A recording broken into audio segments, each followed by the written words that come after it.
Hello, अस्सलाम वालेकुम। कैसे हैं आप सब लोग? बिल्कुल ठीक ठाक होंगे, खुश होंगे और अपनी अपनी फैमिलीज़ के साथ हैप्पी होंगे, एंजॉय कर रहे होंगे। नेक्स्ट टॉपिक पे आपके साथ मैं बिल्कुल हाजिर हुई हूँ, लेके आपके सामने आई हूँ। ये है डैंड्रफ। हर दूसरे बंदे को आजकल के, जैसे कि आपको पता है, मौसम चेंज हो रहा है, सीजनल मौसम बहुत चेंज हो रहा है।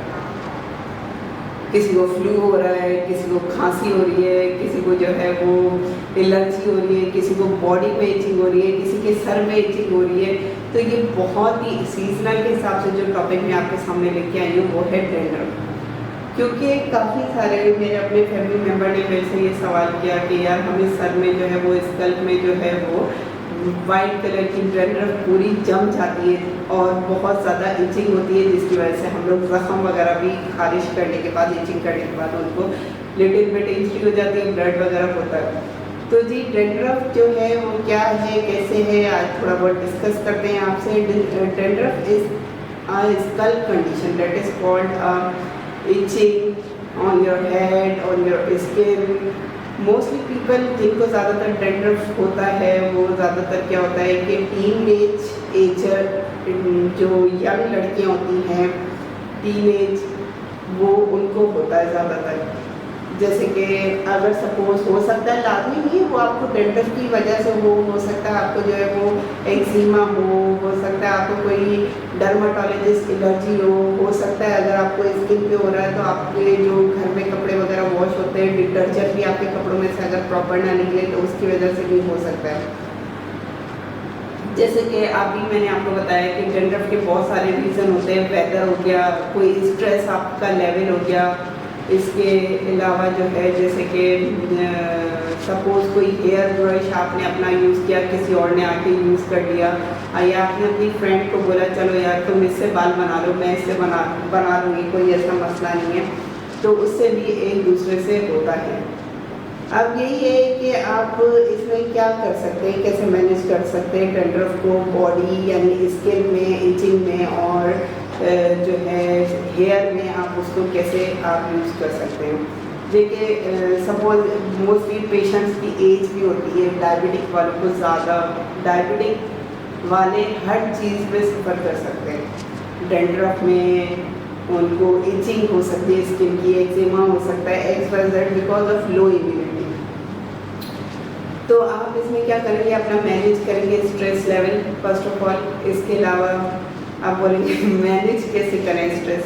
अगर आप छोटे मोटे आप कोई एंटरटेनमेंट प्रोग्राम देख सकते हैं, आप अपने लिए वन कप ऑफ टी बना के अगर आपकी छत है वहाँ जा सकते हैं, थोड़ा एटमॉस्फेयर खुला ले, फ्रेश एयर ले सकते हैं, तो उसमें आपका स्ट्रेस करें। इसके अलावा क्या होता है, कोई डिटर्जेंट या chemical, I am already telling you, brushing I am already telling you, या डर्माटोलॉजिस्ट जो भी आप ऑलरेडी जो कंटिन्यू लॉन्ग टर्म जो लोग यूज़ कर रहे होते हैं ट्रीटमेंट, उसकी वजह से होता है। अब यही है कि डैंड्रफ से बचने के लिए बिल्कुल हेयर ऑयलिंग बिल्कुल करनी चाहिए, लेकिन उसको डैंड्रफ को भी आप मैनेज करें, इचिंग को भी मैनेज करें। लेकिन कभी कभी क्या होता है कि हाँ सही है, ऑयल लगा लो सही हो जाएगा, लेकिन ऑयल के साथ भी जैसे कि आजकल मैंने देखा है बहुत सारी जो यंग गर्ल हैं, टीनेज एज जो लड़कियां हैं, वो मैंने उनको देखा है वो 10 प्रोडक्ट यूज़ कर रही होती हैं। हेयर रिपेयर, ये क्या होता है, हेयर सीरम और हेयर की बहुत सारी केराटिन, प्रोटीन, बहुत सारी चीज़ें यूज़ कर रही होती है। गुड, अच्छी बात है, वो अगर अपने बारे में सोचती हैं तो एक पॉजिटिव है, अच्छी बात है।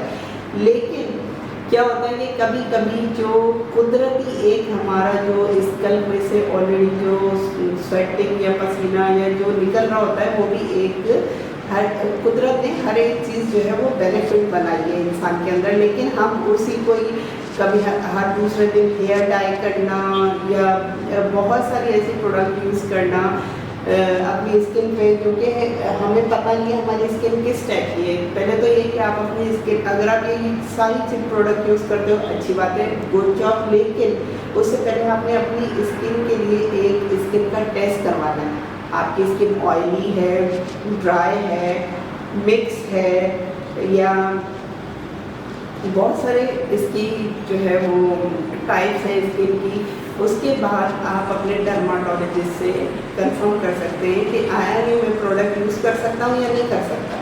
अगर वो बोले आप कर सकते हो तो आप उसकी एडवाइस से जो है वो ये सारी चीज़ें जो है वो आप यूज़ कर सकते हैं। लेकिन जैसे कि आपको पता है बहुत सारे ऐसे प्रोडक्ट्स होते हैं जो कि हम खुद नहीं जानते कि ये सही है या नहीं है। जैसे कि हल्का हल्का वो पैचेस वगैरह बन जाते हैं, या बहुत सारी ऐसी चीज़ें होती हैं जैसे स्पॉट्स बन गए, रैशेस नहीं जा रहे। तो ये सारी आप उसको जो है कोशिश करें यूज़ करें, तो एहतियात करें उससे। सॉरी। अब जैसे कि एक मेरे पास सवाल आया था कि एक मेरी ही 2 फैमिली मेम्बर हैं, उन्होंने कहा कि हम अपनी डंडफ कैसे ख़त्म करें। तो मैंने यही कहा था, मैंने उनको एडवाइस किया था केटाकेनाज़ोल शैम्पू एंटी फंगल है, that is suitable for any as. कोई भी एज हो, 55 हो, छोटा हो, बड़ा हो, बूढ़ा हो, जवान हो, मिडिल एज हो, तो आप उसमें जो है वो सब के सब ये यूज़ कर सकते हैं। और ये बेस्ट है आपकी स्कल्प के लिए, आपकी हेयर की हेल्थ के लिए। और प्लीज़ काइंडली यहाँ मैं एक और सवाल करूँगी, जो लोग नकाब या स्कार्फ वगैरह यूज़ करते हैं उनसे मेरी एक रिक्वेस्ट है, जब भी वो बाहर से आते हैं तो हमारा सर क्या होता है बिल्कुल पसीने में होता है। आके अपना सर वॉश करें, ड्राई करें। उसके बाद अगर आपको पता है कि मौसम चेंज हो रहा है तो आप अपना सर जो है वो ड्राई वगैरह करके उसके बाद आप यूज़ कर सकते हैं। इसके अलावा tea tree oil is very best. इसमें क्या होता है कि ये एंटीबैक्टीरियल प्रॉपर्टीज़ होती हैं, जो कि 5% इसमें टी ट्री ऑयल होता है। ट्रीट फॉर डेंड्रफ के लिए जो आपके पैचेस वगैरह बन गए होते हैं वो सारे आपके ख़त्म हो जाते हैं। ठीक है। अब ये है कि लोग कहते हैं कि हम दिन में शैम्पू कितनी दफ़ा यूज़ करें। It's dependent some external on their hair type, कि आपकी हेयर टाइप क्या है, आप उसमें कैसे उसको कर सकते हैं। आप कोशिश करें, अगर आप बेस्ट सैलून वगैरह पार्लर चाहते हैं, सही है। फिर तो ये कि आप अपनी हेयर ऑयलिंग वगैरह करें घर पे ही। इसके अलावा अपनी जो हेयर के जो नीचे के जो बाल होते हैं उनको ट्रिमिंग करवाएं, बिल्कुल स्ट्रेट करें। ये तो आप घर में भी अपने मदर या सिस्टर वगैरह से करवा सकती हैं। इसके अलावा हेयर ट्रीटमेंट वगैरह करवाएं अपनी। लेकिन जितना हो सके, आजकल जो मौसम चेंज हुआ है सितंबर, अक्टूबर, नवंबर, दिसंबर के दौरान, इस दौरान मैं यही कहूँगी विंटर के वेदर में कि जो है वो हेयर कलर मत करवाएं। ना हेयर कलर करवाएं, ना कोई हेयर डाई करवाएं, ना कुछ और करवाएं, क्योंकि ये 3-4 महीने गुजर जाएं उसके बाद आप भले ये करवाएं। और जो बंदा हर मंथ हेयर कलर चेंज करवा रहा होता है, ये उसकी स्किन की जो हेल्थ जो है स्कल्प की, वो उसके लिए बहुत ही डेंजर है। इसके अलावा यही है कि केटाकेनाज़ोल शैम्पू वगैरह आप यूज़ करें। अपनी स्किन को जो है अगर इरिटेट हो रहा है तो ऑयलिंग वगैरह कर लें। और सपोज़ के बहुत सारी मेडिकल कंडीशंस हो सकती हैं, जैसे कि एक्ने हो गई, पार्किंसन डिजीज़ हो गई, एपिलेप्सी हो गई, अल्कोहल डिपेंडेंट, ये सारी इसकी वजह से होता है। सर्टेन कंडीशन में जैसे कि आपको पता है कि एक्जिमा हो जाता है, स्किन की डिजीज़ हो जाती है, रिंग वॉर्म, जैसे कि स्किन की जगह जगह रिंग वॉर्म, अगर आपने एक जानवर है फंगल इन्फेक्शन होता है वो बन जाती हैं आपकी बॉडी वगैरह पे। या कॉन्टैक्ट डर्माटाइटिस, किसी को आपने खारिश की, आपने उसको टच किया और आपको आके लगी, तो ये भी बड़ा मेन इम्पॉर्टेंट पॉइंट है।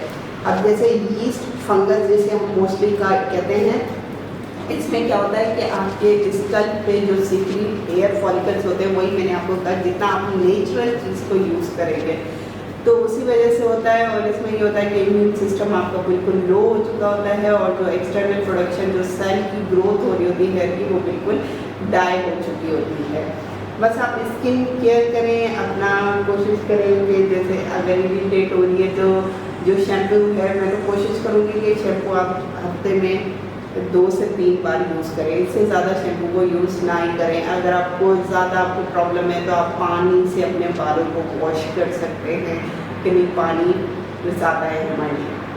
तो जितना अगर जो हमारा नेचुरल सरफेस है, स्कल्प से ऑयल निकल रहा होता है, वॉश कर करके हम बिल्कुल डंडफ कर चुके होते हैं। जैसे विंटर का टेम्परेचर आ गया, मैं ऑलरेडी बताया आपको वेदर, या आपने ज़्यादा ही ओवर हीट रूम टेम्परेचर रखा हुआ है, या हेयर ब्रशिंग जो है आपकी, जिसकी वजह से काफ़ी लोग क्या करते हैं एक ही ब्रश यूज़ कर रहे होते हैं 4-5 साल से, एक ही या साल हो जाता है। कोशिश करें 3 और 4 मंथ के बाद आप अपने हेयर ब्रश जो है वो चेंज करें, ठीक है। इसके अलावा जो है जैसे कि डैंड्रफ हो गई, बच्चों, मैंने देखा कि बच्चे न्यू बॉर्न हैं और वो मेरे सामने से 3-4 केस गुजरे, सवाल आया मेरे पास, उनके सर पे डैंड्रफ है और मदर ने बड़े मज़े से कैप वैप चढ़ाई है छुपाने के लिए। देखिए इसे छुपाएं नहीं, बच्चे को हेयर ऑयलिंग करें, धूप में रख, धूप कहीं आपके पास आती हो उसको हल्का हल्का सॉफ्ट सॉफ्ट, और उसकी बेबी के तो ब्रश प्रोडक्ट्स आजकल इतने आइटम्स अवेलेबल हो गए हैं कि इतनी प्रोडक्ट्स हैं, इतनी वेराइटीज़ आ गई हैं कि आप सॉफ्ट वाले उसका हेयर ब्रश आप जो है वो उसका यूज़ कर सकते हैं। इसके अलावा हार्मोनल फैक्टर्स होते हैं जिसकी वजह से होता है, और डाइट में जो आप हैं जिंक वगैरह है, अगर पर्सन डेफिशिएंट है तो वो यूज़ कर सकता है, विटामिन बी यूज़ कर सकता है। इसके अलावा ओमेगा 6 फैट बहुत ज़बरदस्त ऑयल है, वो आप यूज़ कर सकते हैं, ये बहुत अच्छा है डैंड्रफ के लिए।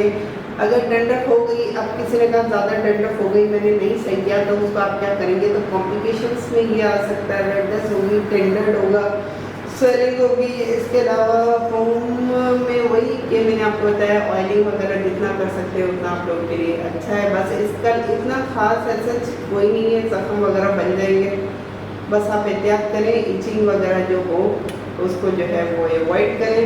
और फर्स्ट 2 मंथ के जो होते हैं बेबी के, जो फर्स्ट 2 मंथ जो बेबी होते हैं उनमें भी यही सारी जैसे सिम्टम्स आते हैं, जैसे कि इन्फेक्शन हो गया, इचिंग हो गई, स्वेलिंग हो गई, ब्लीडिंग हो गई, स्किन क्रैकिंग हो गई। अब 2 मंथ का बच्चा तो नहीं आपको बताएगा कि मेरे को बहुत शदीद खारिश हो रही है, तो ये तो आप खुद उसको सर्च करके बताओगे या डॉक्टर जो डर्माटोलॉजिस्ट के पास लेके जाओगे तो वही आपको ये सारी चीज़ें सजेस्ट करेगा।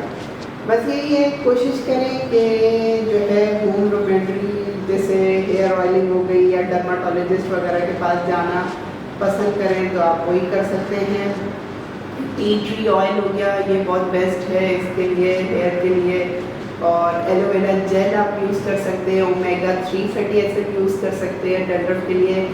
और एस्प्रिन भी दी जा सकती है, लेकिन इट्स फॉर डैंड्रफ शैम्पू में ना, डैंड्रफ का जो शैम्पू है उसमें baking soda is best product, तो आप ये उसके लिए जिंक आप यूज़ कर सकते हैं। Zinc is very important, play a role during dandruff, तो ये सारी चीज़ें आप जो है वो यूज़ कर सकते हैं। इसमें कोकोनट ऑयल हो गया, वो जम जाता है हल्का सा, अगर आप हीट अप करके करेंगे तो ये सारी डेयरी प्रोडक्ट वगैरह चेंज कर सकते हैं।